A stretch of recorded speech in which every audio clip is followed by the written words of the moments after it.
Good day and welcome back to my YouTube channel. So today I'm going to be going over the last of the fleet issue vessels. I'm going to be going over the Vexor Navy issue.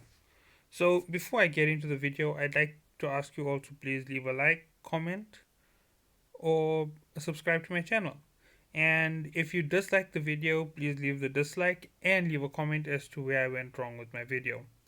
Okay, now moving on to the Vexor Navy class ship. Now, this is a drone class vessel. In other words, its majority attack comes from drones. It's a very unique ship, and I'm about to explain where it's useful. And even though this ship isn't very useful in fleeting because it doesn't serve the same purpose as what you'd use in a fleet, I will show you its use in PvE and when it should be used to the best of its ability and how it can be used to the best of its ability. Okay, so as I said, the first thing to note is the Vexor is a drone class vessel. Let's go through it from the top. The slots, it has 5 drones, 2 weapon high slots, 3 mid, 4 low slots, and the standard 4 rigs. Okay, its operation bonus is a drone based bonus, 12% DPS, drone EHP, and 3 kilometer control range. And this is advanced medium drone operation bonus per level. Okay, so basically, as you increase your research, everything is improved for this vessel. It has the standard for any of these classes from the inertia, scan, and sensor strength. Okay, now let's go down into stats. The overall defense is over 10,000. That makes it nice and tanky. I was informed by one of the guys who watch my videos that my that my overall defense is so high because of my research. If your research isn't this high, you won't get such a high figure on your defense. So everything here has been affected directly by what I've been doing in terms of research. Okay, and there's nothing else to look at down here. Okay, so let's go into the basic info. The fittings. So this vessel has a stronger shield right now for me purely because of the fact that I have more shield research.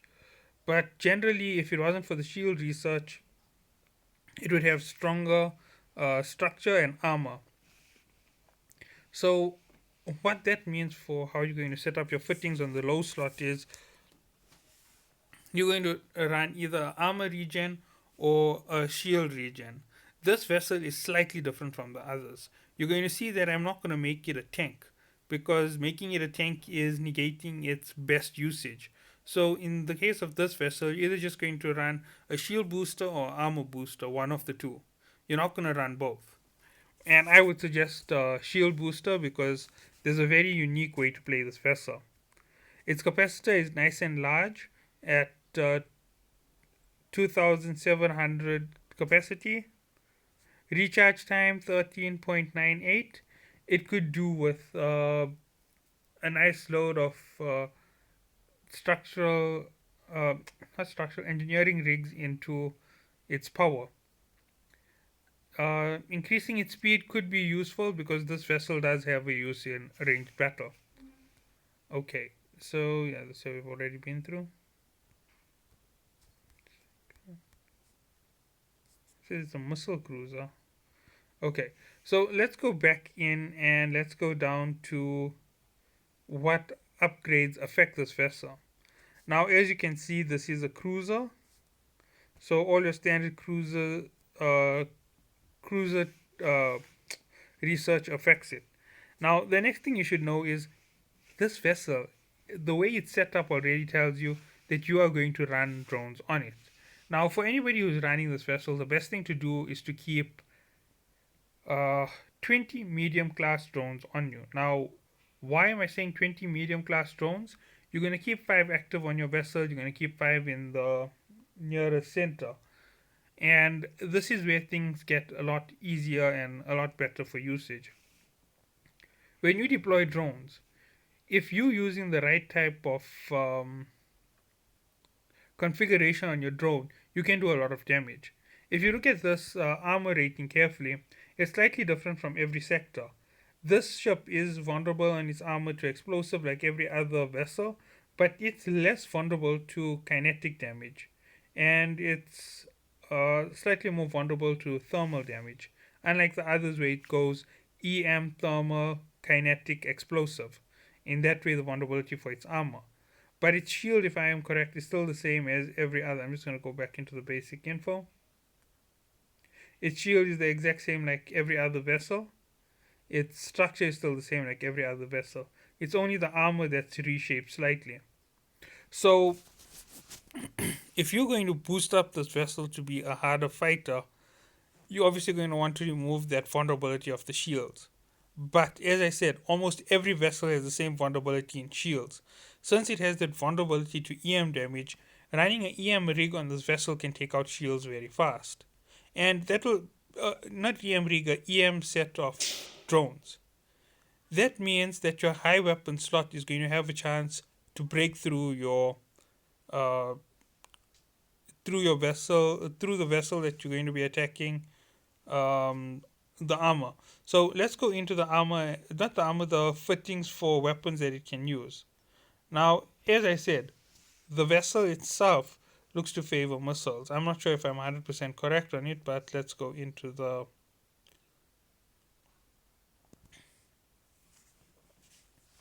inventory. Sorry. Okay, let's go into my hanger.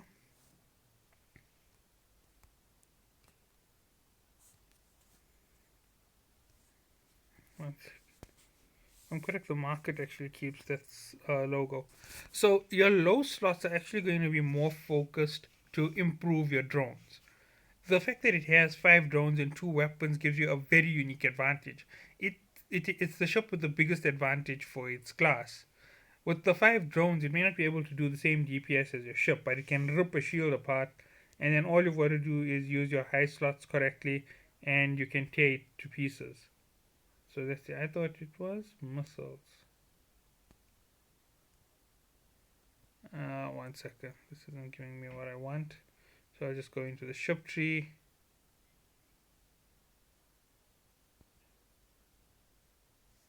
No, it isn't missiles. How did I do that? Okay, so it's not a missile class vessel. Let me just look through the others.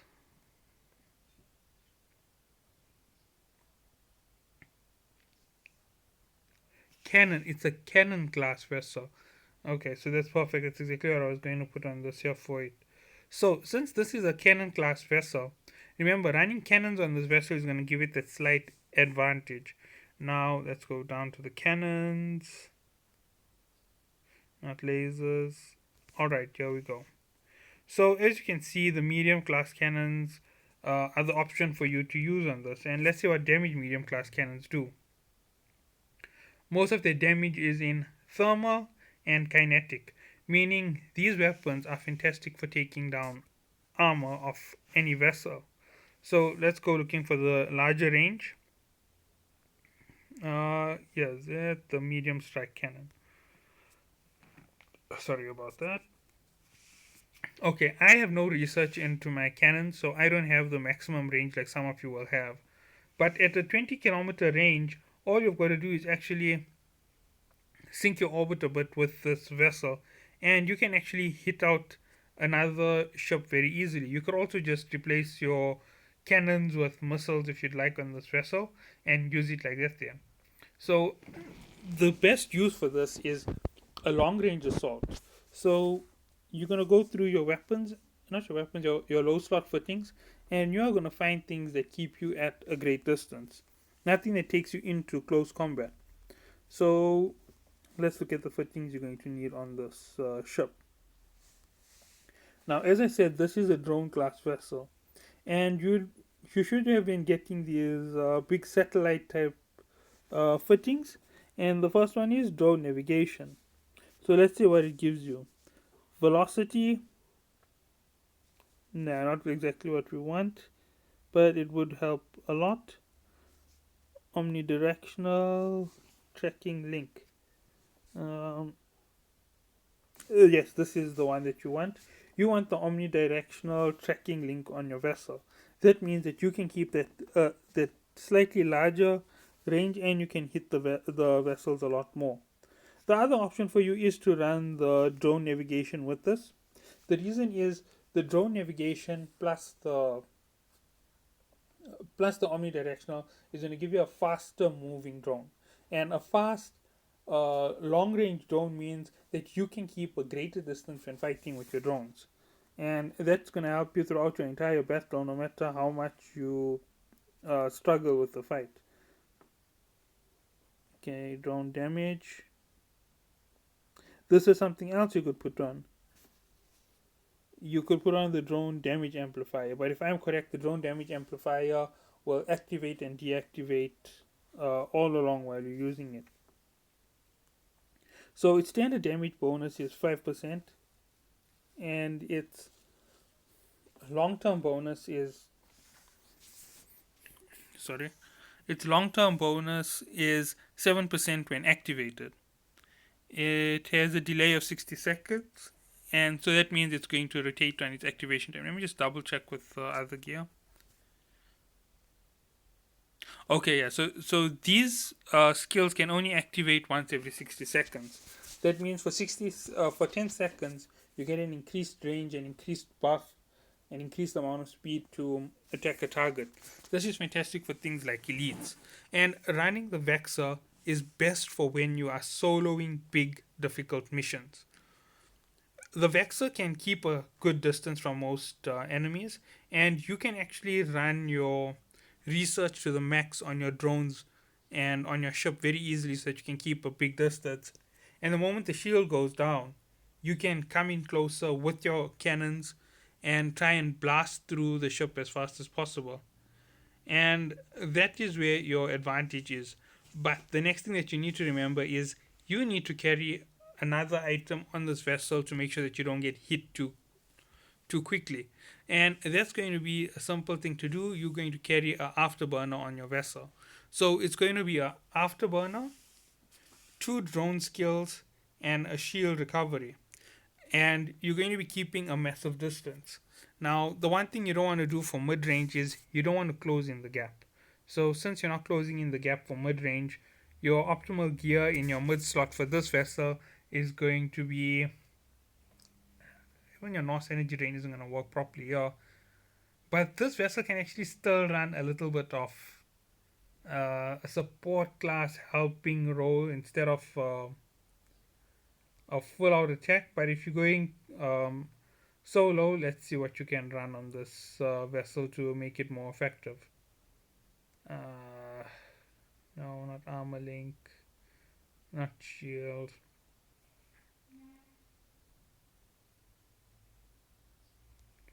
The Norse energy drain could be a okay usage. Only problem is range. You have to drop your range considerably to be able to use it effectively. I don't see anybody doing that unless they really want to get themselves destroyed.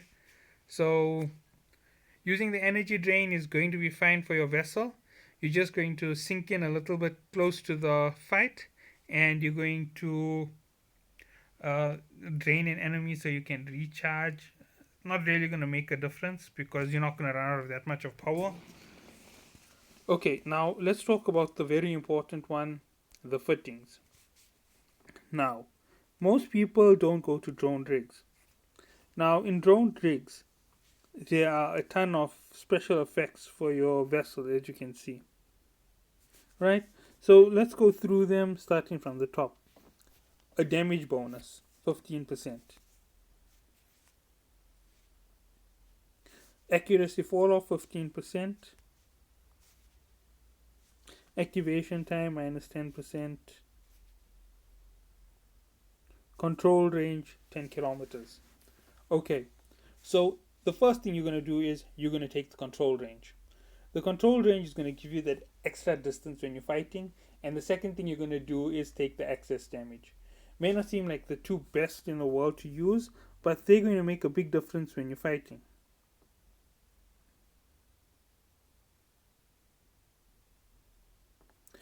And using this rig at that range, you are going to get a lot of benefits from your actual combat, because considering where you're going to be sitting in that whole fight, you're going to be able to take a full volley from fire because of your speed.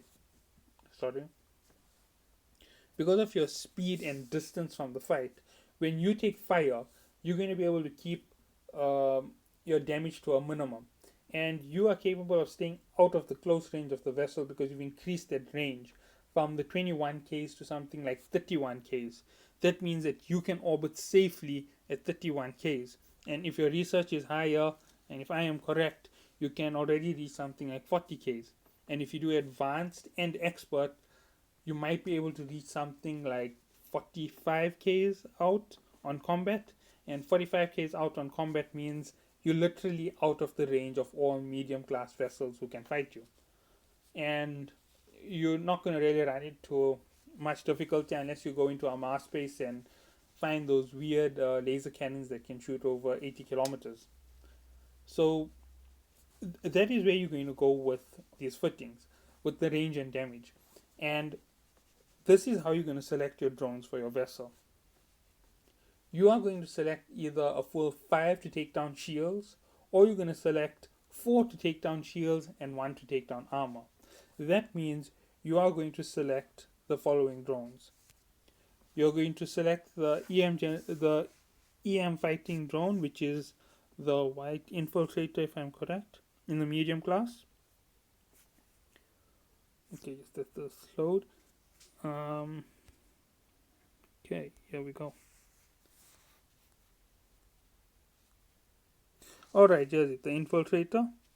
This will take down just about any enemy shield.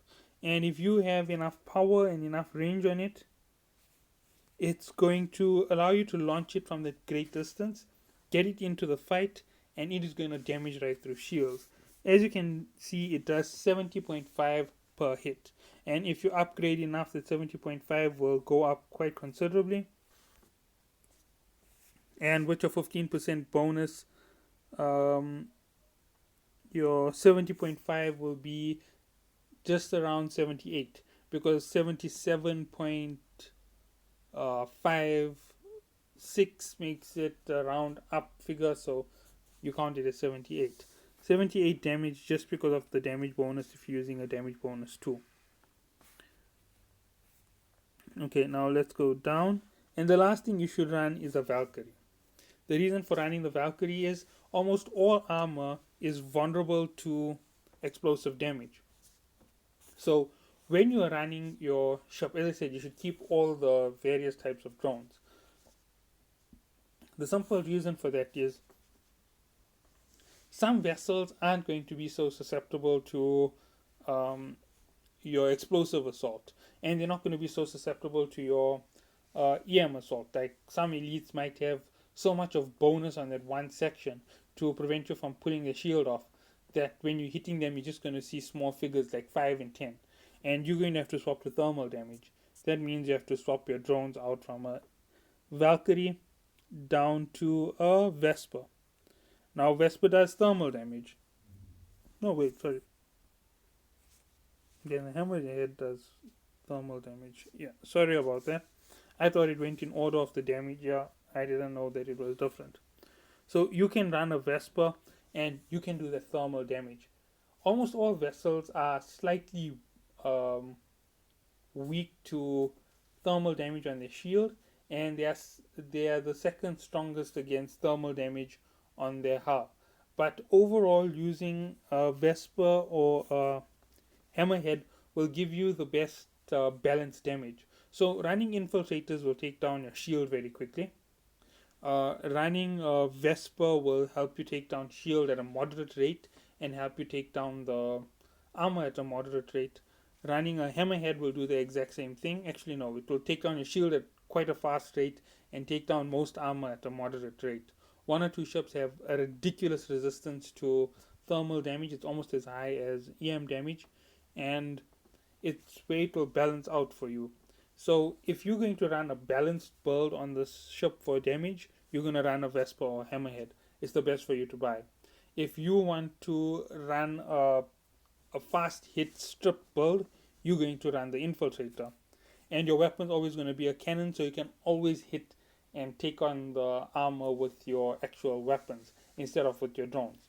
That's if you're willing to do the drifting and take it on at close range. Now, everything that you should be putting onto your vessel is to increase that range so you can be further and further out. So, another option in terms of your low slots would be to run double shield hardeners, not double shield, a shield hardener, a shield booster, and one damage booster for your drones. And what that will do will be it will allow you to sink in a lot more. It will allow you to take a lot more damage because the booster will give you that bonus to your EM resistance, and you can take on most enemies very easily. As I said, for your EM and so forth, those skills were very cheap, but over the past few days they've been increasing in price quite fast because a lot of people have been trying to run the invulnerability build against the mass based enemies. Because running that core defense with the EM bonus, you find that if you run that, a damage controller and a shield hardener, even with the shield hardener inactive, the Amar territory enemies can't really pull your shield down. And that's because you've bonused that shield's weakness so far, and they only do damage in that one spectrum, EM and, if I'm correct, explosive. So an EM explosive makes. Wait, let me just double check it. I have the weapons right here. It's laser. No, they do EM and thermal, and they in very close range of each other. There, let me just go up to a medium. Yeah, there's it. It's 50% lower. So when you boost up in that manner, and everything of yours is focused to give you that extended armor on the one slot, and if you have enough research into your shield hardening and you have a good enough shield hardener, that's a 35 points plus your 25 from your rig, and an additional 25 to 35 of your low slot damage controller. Let me just show you. Okay, now this is not how I thought it works.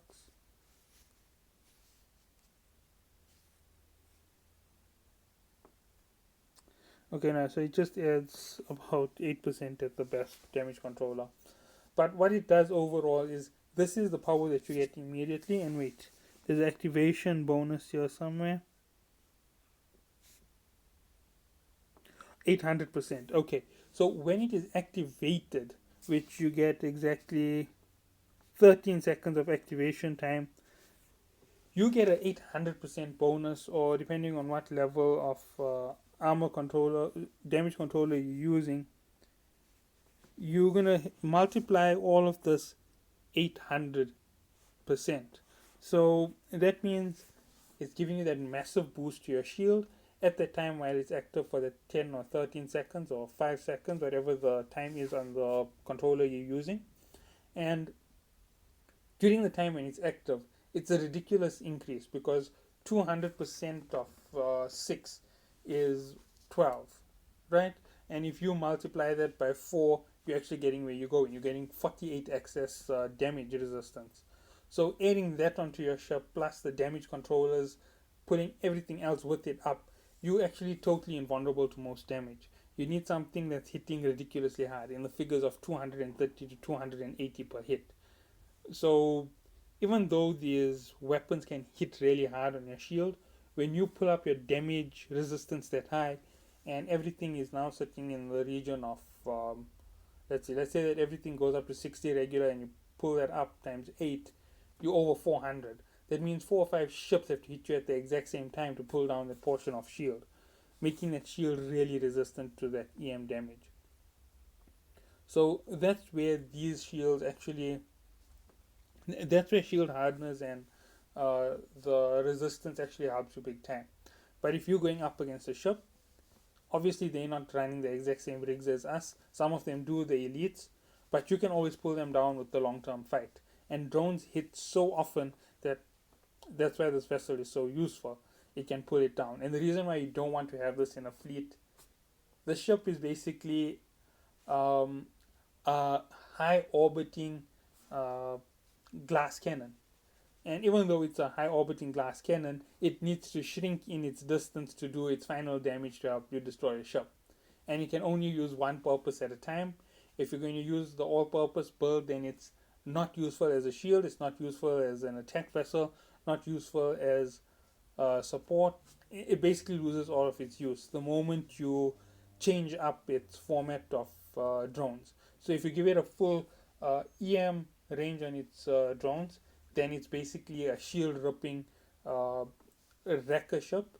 And if you put it into a middle type slot, it's no longer a shield wrecking the stuff. It's a long term fighting vessel, just like all the other Navy issues. So this is where the biggest pro and con comes for your Vexor Navy issue. Your Vexor can either be your strongest ship or it can be your weakest ship, depending on how you deploy it. If you deploy it with full EM drones, it's going to wreck through all shields. And once you get through shields, you can start taking down armor. If you have a vessel which is running armor repair, that's when you're at a disadvantage, unless you're running the two weapons as your cannons. And as I said, the cannon plus the drones gives you that perfect balance. You can rip out the shield from the vessel very quickly, drop your range as fast as possible, and rip through the armor with your weapons. So that is where the pro and con comes on the ship, because you need to be able to balance what you're keeping on your ship and what you're keeping in reserve. For example, you come up on a vessel that has um, a very weak shield and it's elite, but its armor regens and its armor has hardeners. You're obviously going to swap to a full explosive damage for that vessel. So you can clean everything else in that fight, drop to a station, swap out your drones, and now you all of a sudden went from EM to explosive damage, and that's where this ship is going to shine. It's going to look like you are untouchable in PvP. Not PvP, PvE. This ship is useless for PvP. They'll instantly hit you and destroy your drones, because in PvP, drones are useless. They have absolutely no function against the big ships. And considering their speed, they should technically be invulnerable to most assaults, as they move around 600, 700 kilometers a piece. And that's where your advantage is in terms of running this Vexor. Now, as I said, the reason why it doesn't fall into a fleeting type vessel is it doesn't have the right functionality. It doesn't fall into any one of the classes you want for a vessel. If it's just going to run for taking down shields, you're going to have to break up your glass cannons into somebody who can take out armor and someone who can take down shields. That means that the two who are attacking have to work together all the time. If they don't, it's just going to be a shieldless ship running around everywhere with you tickling its armor. And if you're running with two different players, one running an explosive build, one running EM build, the guy with the EM can take down the shield on a ship as fast as the whole fleet would basically wreck through a shield. And then the guy with the explosive damage on his drones can take out the armor on the vessel, and the both of them can work together in the end to take out the structure on the vessel. Overall, it's a massive process to get a small result, and it isn't really that worth it. It it won't pay off for your fleet, because you can run a full fleet, you can run a single target, everybody hits it, it tears right through the shield with your explosive, not explosive, with your missiles. Missiles are the best for fleeting. I've looked through all the weapons, I've double checked all of my calculations. Running missiles are the best for fleeting because they have the same damage on all types of damage. And they allow you to keep totally balanced, and they hit very hard compared to most weapons. They're only not they're not very good against a shield, they're not very good against armor, they're fairly good against everything. They don't just hold one type of damage. So running a full fleet of guys with missiles will still do damage to everything at a very fast rate, while running one guy with the laser, one guy with a cannon, one guy with drones, one guy with missiles isn't going to achieve that same full missile combat. You might have an advantage on some enemies, but it's not going to give you that full advantage right through to destroying the ship. Now that's where the Vexor falls off in usability. Okay, I think I'm overdoing it right now in the video.